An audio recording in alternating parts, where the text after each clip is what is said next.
त्यांना रिअलाइज झालं की जर मी ऑनलाईन ऑर्डर केली तर मला रिक्षाचा रेंट किंवा ट्रॅव्हलिंगचा रेंट वाचतो, म्हणून मी काय करणार, थोडीशी चहापत्ती थोडीशी साखर जास्त घेते, असं त्यांनी विचार केलाय. बाळा तुला शुगर नाही ना झाली गणित ऐकून? बरोबर. हा, तर एक्झाम्पल कडे लक्ष द्या. काय म्हणतंय, Kantabai bought 1.5 kg tea and 5 kg sugar from a shop and she paid ₹50 as a return fare for rickshaw. म्हणजे काय, एक कांताबाई नावाच्या गृहिणी चहा पिण्यासाठी चहा साखर विकत घ्यायला जातात. कुठे जातात? दुकानामध्ये. बरोबर ना. मग 1.5 किलो चहा पावडर आणि 5 किलो साखर विकत घेतात आणि जाऊन येण्यासाठी ₹50 खर्च करतात. बरोबर. तर त्यांचा टोटल खर्च किती झालाय? ₹700. टोटल खर्च किती झालाय? परत त्यांच्या हे लक्षात आलं की ऑनलाईन डिलिव्हरी जर आपण घेतली तर जायचे यायचे पैसे वाचतात, जायचे यायचे पैसे वाचतात आणि साखर आणि चहाचा भाव पण सेमच आहे.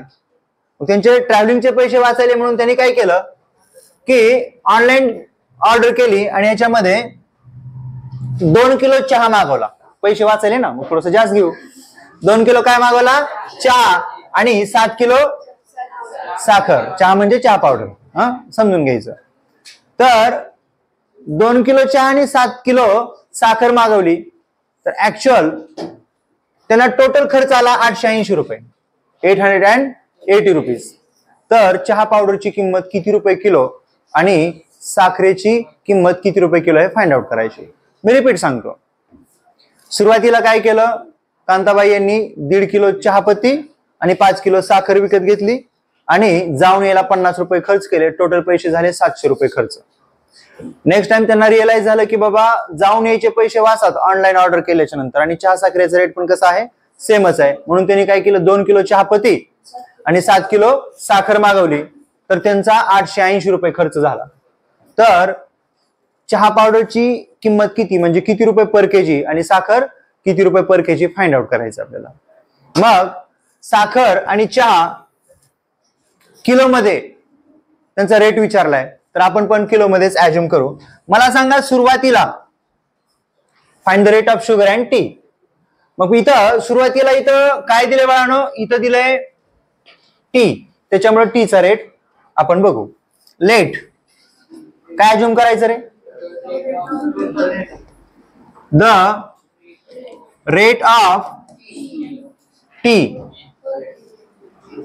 Is ₹X.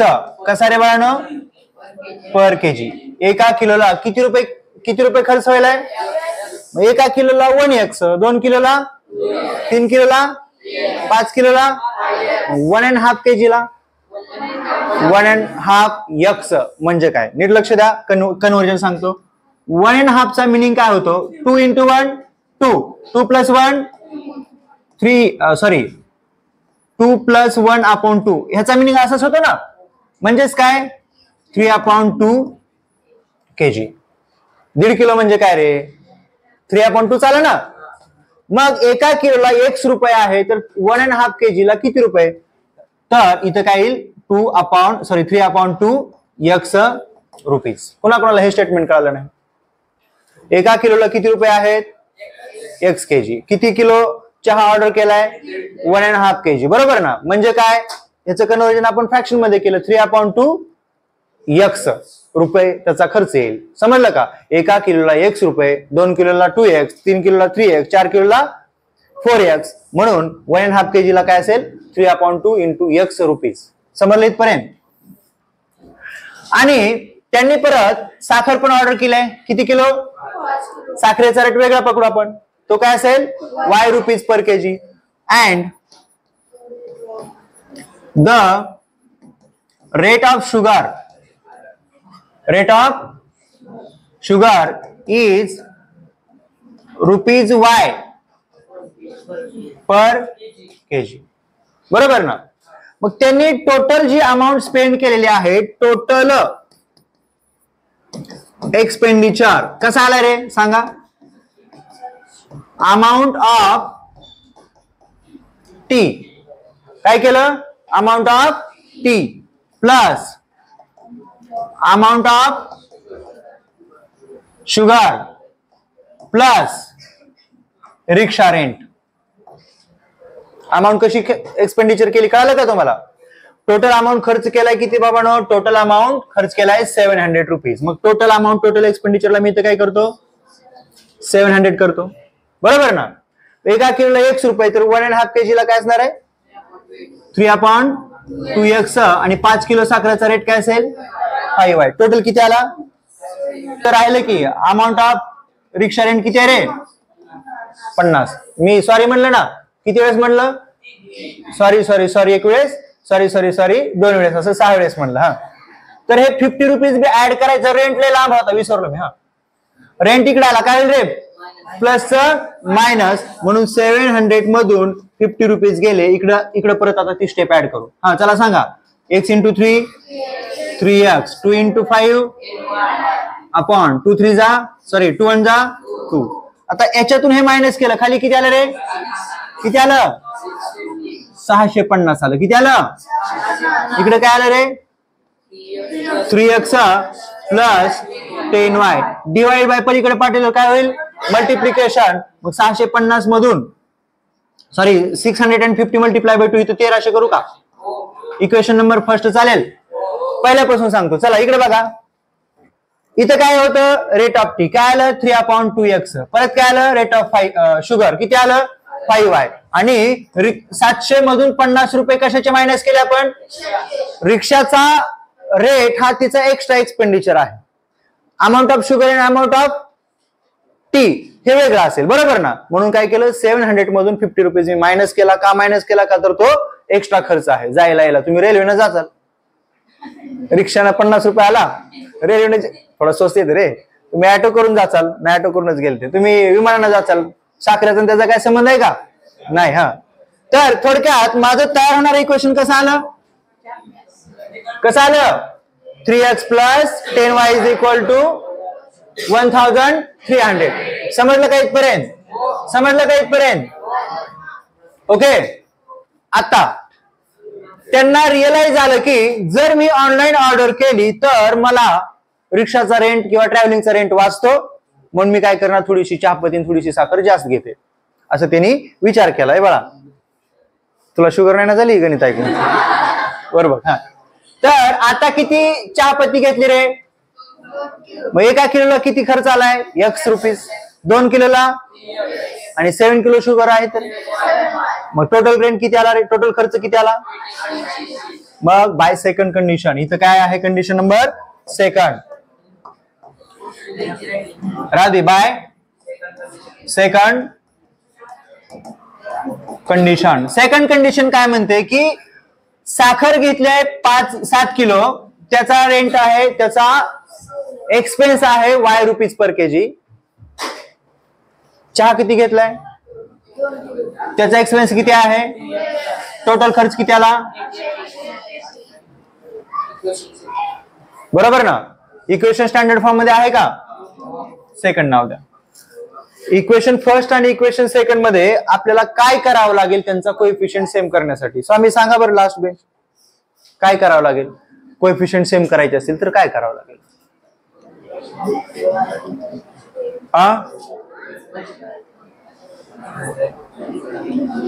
हो बडबड करू नका, सांगा.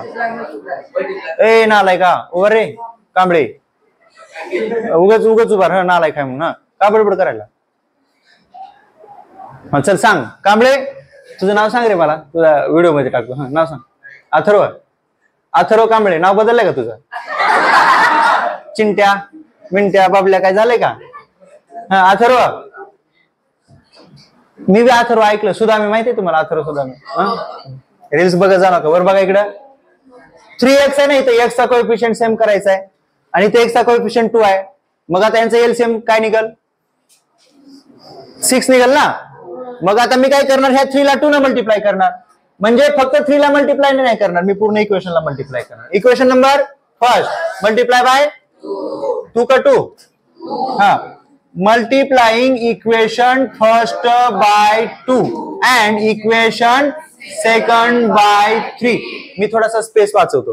हा चला, 2 3 जा आपल्याला भेटलं 6x plus 20 equal to 1300 multiply by 2 2600 बरोबर ना. इक्वेशन नंबर नेक्स्ट भेटलं. किती नंबर आहे 3.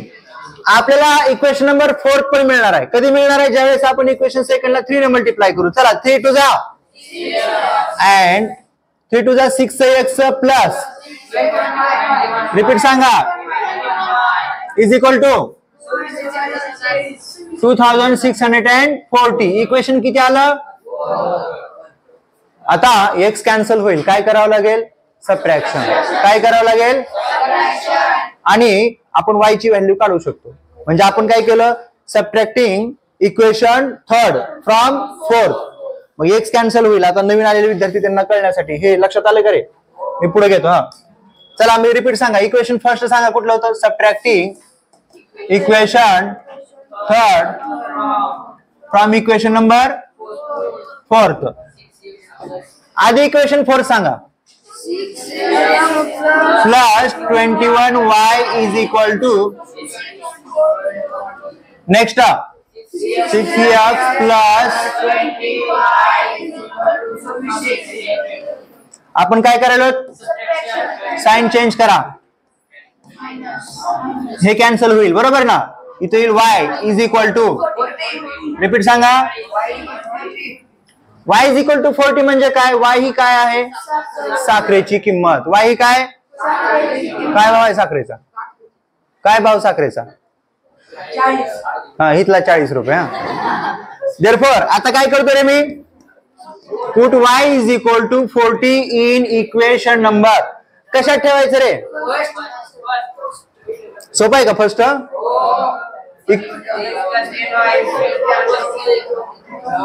इक्वेशन नंबर फर्स्ट सांगा. Equation first 3x plus 10y. y ची व्हॅल्यू डायरेक्टली ठेवू का 40 आणि इकडे किती आहे इथे किती रे हे पलीकडे पाठवायचं आपल्याला. 1300 मायनस 400 इक्वल टू 900. किती रुपये रे 3x इज इक्वल टू 900. परंतु आपल्याला व्हॅल्यू कशाची पाहिजे x ची व्हॅल्यू काय येईल रे 900 डिवाइड बाय 3. आता मला सांगा 300 रुपीज काय आहे. चहा पावडर. चहा पावडरची किंमत 300 रुपये महाग आहे. Therefore rate of T is rupees 300 per kg and rate of sugar is 40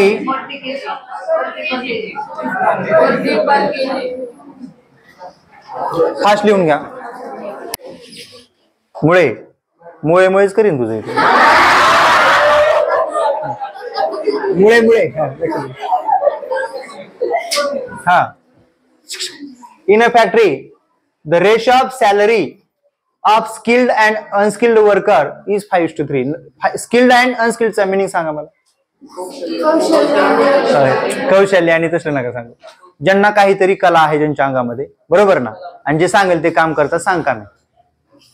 म्हणजे असे काही वर्कर असतात जे स्किल्ड असतात काय अनस्किल्ड असतात. मग त्या फॅक्टरीमध्ये 2 प्रकारचे वर्कर आहेत. एक स्किल्ड वर्कर दुसरा अनस्किल्ड वर्कर आणि त्यांची सॅलरी वेगळी वेगळी असणार आहे. स्किल्ड वर्करला थोडीशी जास्त सॅलरी असते अनस्किल्डला कमी असते. मग स्किल्ड वर्करची सॅलरी किती आहे माहिती आहे का तुम्हाला. आपण त्याला x मानू x रुपीज आणि अनस्किल्ड वर्करची सॅलरी किती आहे y रुपीज आणि त्यांच्या सॅलरीचा रेशो काय असेल 5:3 म्हणजे x upon y is equal to 5 upon ह्याच्यापासून एक इक्वेशन तयार होतं बरोबर ना. पुढे काय सांगितलं एका दिवसामध्ये 2 प्रकारची जी लोक आहेत ना 2 प्रकारची लोक म्हणजे skilled person and unskilled person worker. तर skilled person and unskilled person या दोघांची सॅलरी 720 रुपये जाते टोटल एका दिवसामध्ये. दोन व्यक्ती म्हणजे कुठला, एक स्किल्ड पर्सन अँड एक अनस्किल्ड पर्सन. एका व्यक्तीची सॅलरी फाइंड आउट करायला ना आपण, मिळून किती रुपये जाते, 720. म्हणजे एकाची एक्स असेल दुसऱ्याची वाय असेल तर दोन्ही मिळून किती जाते, दोन इक्वेशन तयार होतात. तुम्ही एक्स आणि वाय ची व्हॅल्यू काढू शकता. एक्स म्हणजे काय का, सॅलरी म्हणजे डेली वेजेस करू का, सॅलरी म्हणजे काय, वेजेस. लक्ष द्या इकडं. Okay, let the daily wedges of कशाचे रे, स्किल्ड वर्कर इज रुपीज काय असेल रे, यक्स. अँड दुसरं काय आहे, unskilled worker is rupees Y. मग स्किल्ड वर्करची सॅलरी एका दिवसाची किती आहे, एका दिवसाची पगार आपण काय म्हणतो त्याला, हजेरी, एक्स रुपीज. अनस्किल्डची काय आहे, आणि त्यांनी काय सांगितलं की त्यांच्या सॅलरीचा रेशो किती आहे, 5:3. बरोबर ना, ही पहिली कंडिशन आहे. Therefore by first condition. Actually मी इथं कंडिशन लिहायला पाहिजे, काय लिहायला पाहिजे रे, the ratio of salary of skilled and unskilled worker is 5:3. बरोबर ना, पण मी लिहित नाही. लक्ष द्या इकडं, एक्स काय आहे, स्किल्ड पर्सनची सॅलरी, त्याचा रेशो म्हणजे आपण फ्रॅक्शन मध्ये मांडू. कशासोबत, अनस्किल्ड पर्सन सोबत.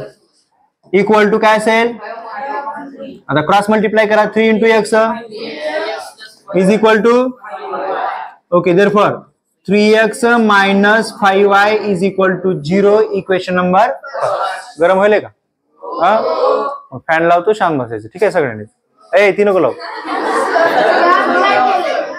तुम्ही पांघरून घेऊन ती कसले निबर कपडे घालून येता तुम्ही. हा लाव रे, हा अरे हा फॅन उघडतो. हा तुम्हाला तर आता असं रगत पांघरायला लावणार आहे. हा इतकी बी स्पीड नका वाढवू. आता आपल्याला काय करायचं रे, सॅलरी ऑफ बोथ कधीची, एका दिवसाची. कन्मोर, एका दिवसाची सॅलरी दोघांची किती रुपये आहे, ही सेकंड कंडिशन असेल. Bye second condition. बघा सेकंड कंडिशन काय म्हणते, सेकंड कंडिशन म्हणजे total salary of one day of both of them, म्हणजे दोघा जणांची सॅलरी एका दिवसाची किती आहे, 720. मग एक्स रुपीज काय आहे, स्किल्ड पर्सन ची सॅलरी, वाय रुपीज काय आहे, अनस्किल्ड पर्सन ची सॅलरी. त्या दोघा जणांची मिळून किती रुपये आहे. इक्वेशन नंबर, इक्वेशन फर्स्ट आणि इक्वेशन सेकंड मध्ये वायचा कोएफिशियंट सेम करण्यासाठी मी काय करणार सांगा बरं, इथं -5 आहे. बरोबर ना, म्हणजे ऍक्च्युली 5 ने मी इक्वेशन सेकंडला मल्टिप्लाय करतो. बरोबर ना, काय करावं लागेल, multiplying equation second by 5 into x 5 into y. आता 720 गुणिले 5, रिपीट सांगा, बरोबर आहे का. इक्वेशन नंबर काय आलं, थर्ड आलं. कोण सांगतंय काय करावं लागेल, ऍडिशन करा. फर्स्ट अँड थर्ड ची काय करायची, addition ray.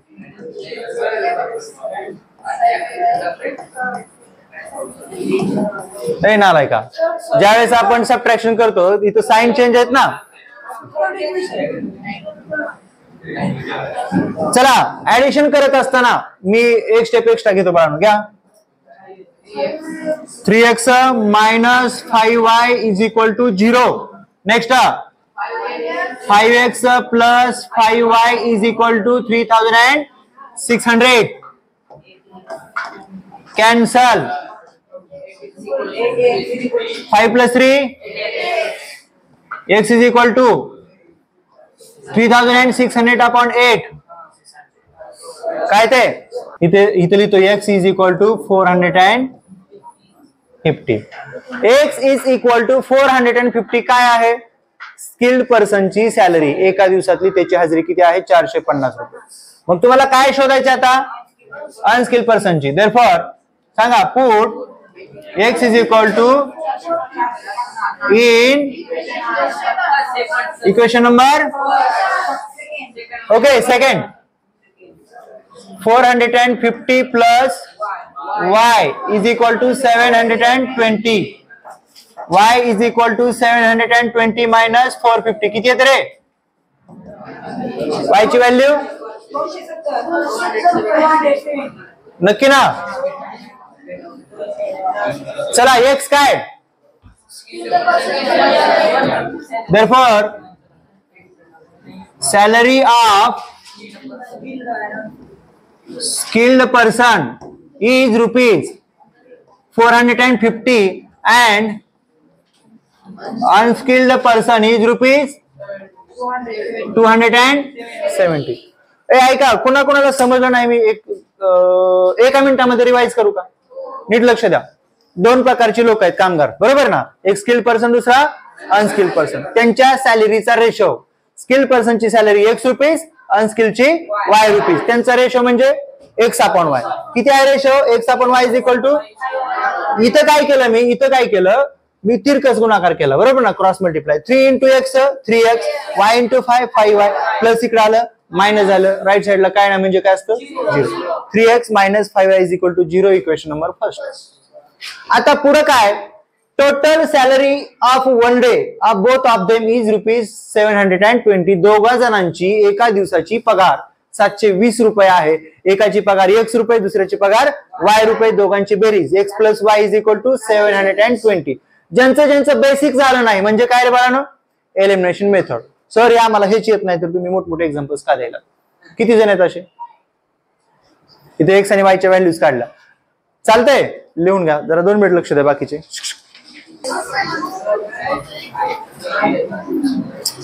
Based on geometry ठीक आहे.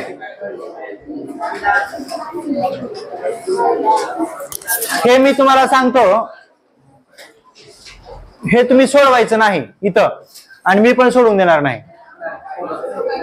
ऐकून घ्या फक्त समजावून सांगतो. लास्ट बेंच तुम्हाला आयसोसेलेस ट्रायंगल माहिती आहे का रे कसला असतो आणि इक्विलॅटरल कसा असतो.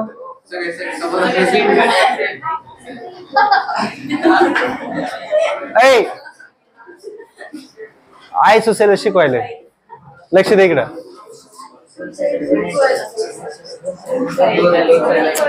मी विचारले का नाही ना विचारलं. इथं एक ट्रायंगल आहे त्याच्या 2 बाजू इक्वल आहेत बरोबर ना. त्याला आपण कसला ट्रायंगल म्हणतो आणि ही बाजू माहित नाही त्याची लेंथ किती.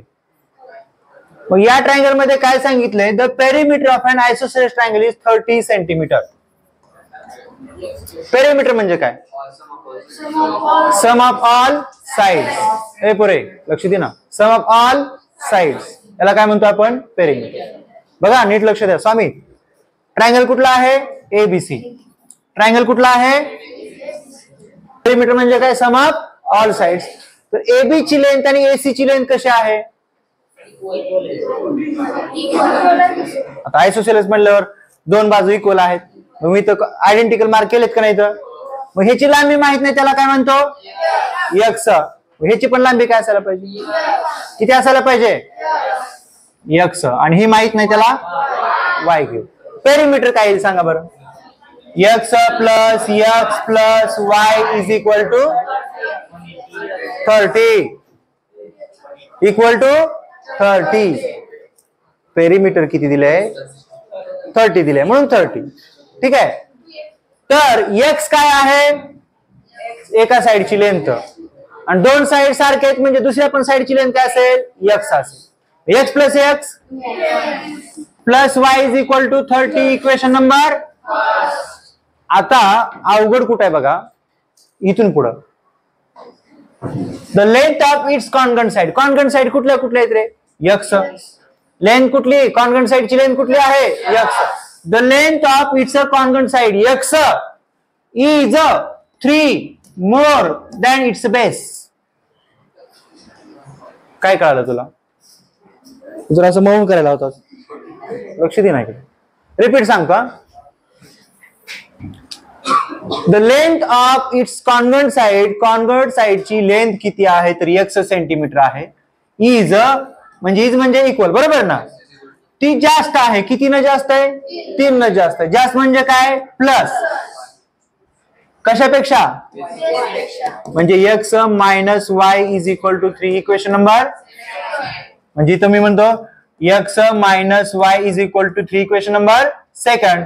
ऍडिशन करा, y कॅन्सल होईल. 2x plus 1x 3x equal to किती आलं, 33. म्हणजे x ची व्हॅल्यू किती आली, 11. x जर 11 असेल, ही 11 11 दुनी 22 आणि ही ह्याच्यापेक्षा किती न जास्त आहे, 3 न जास्त आहे, बरोबर ना. हे किती येईल रे, 8. 22 आणि 8 30. पेरिमीटर किती झाली, 30. आणि कॉन्वर्ट साइडची लेंथ ही बेसच्या 3 न जास्त आहे, म्हणजे 3 ही तर किती रे, 8 आहे ना. 8 प्लस 3, दोन्ही कंडिशन सॅटिस्फाईड झाल्या. काय कळलं तुम्हाला सांगा आतापर्यंत. हा, लेट द लेंथ ऑफ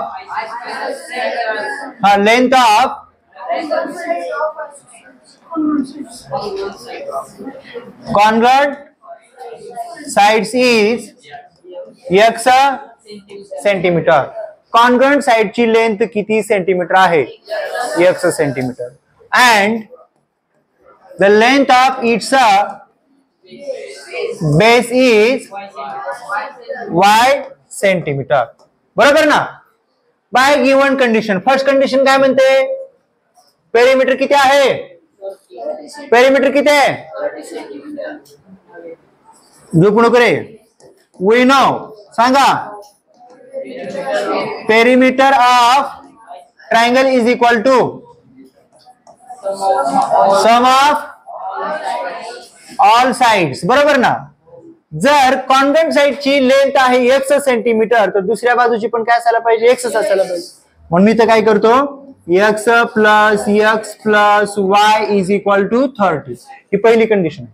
काय आहे, फर्स्ट कंडिशन. म्हणून काय तरी 2x plus y is equal to 30. Equation number first. आता पुढे काय सांगितलंय तुम्हाला, की length of its convert side is, by second condition, by second condition, length of its convert साइडची लेंथ किती आहे, x is 3 more than its base. म्हणून तयार होणार दुसरं equation x minus y is equal to 3. Equation number second.